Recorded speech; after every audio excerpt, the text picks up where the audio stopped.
தினமொரு வசனம். யாக்கோபு 5வது அதிகாரம் 8வது வசனம். நீங்களும் நீடிய பொறுமையோடிருந்து உங்கள் இருதயங்களை ஸ்திரப்படுத்துங்கள், கர்த்தரின் வருகை சமீபமாயிருக்கிறதே.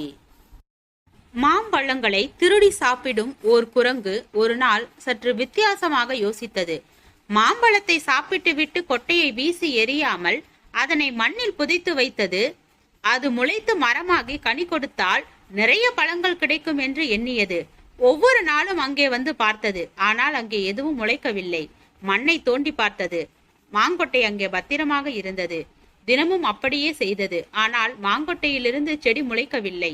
எனவே பொறுமை இழந்த குரங்கு அதனை வீசி எறிந்துவிட்டு போய்விட்டது.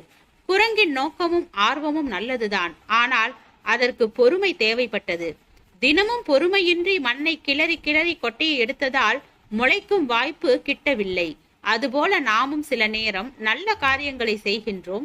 தேவன் சொன்னபடி வாழ முன் வருகின்றோம். ஆனால் பொறுமை இல்லை. உடனடியான விளைவுகளை தேடுகின்றோம். சில நல்ல செயல்களுக்கும் பண்புகளுக்கும் உரிய பலன் சற்று காலந்தாழ்ந்துதான் வரும் என்பதை அறியவில்லை. காலையில் ஜெபித்தால் மாலையிலேயே பதில் கிடைத்துவிடும் என்று சொல்லிவிட முடியாது.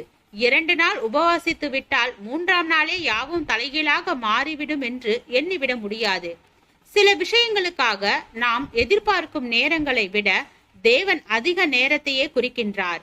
சில நற்செயல்களுக்குரிய நற்பலன்கள் நாம் நினைத்த காலத்தை விட சற்று காலந்தாழ்ந்தே வரும். யோசேப்பும் யோபுவும் தாவீதும் நீண்ட காலம் பொறுமையோடு காத்திருந்துதான் தங்களின் நல்ல பக்திக்குரிய பலன்களை கண்டனர். நாம் காத்திருப்பதில்தான் விசுவாசம் விளங்குகிறது. நாம் பொறுமையோடு அமர்ந்திருப்பதில்தான் தேவன் மேல் வைத்த நம்பிக்கை நிரூபணமாகிறது. இஸ்ரவேல் மக்கள் கானகத்தில் பயணம் செய்த போது தேவன் எப்படி செயல்பட போகிறார், என்ன ஆலோசனை தரப்போகிறார் என்றெல்லாம் காத்திருக்காததின் விளைவாக தேவனால் வருகின்ற நற்பலன்களை இழந்து போனார்கள். தேவன் நீதியுள்ளவர். நற்கிரியைக்கு நிச்சயம் பலன் தருவார். பொறுமைதான் அதனை நிச்சயமாக அடையும் வழி.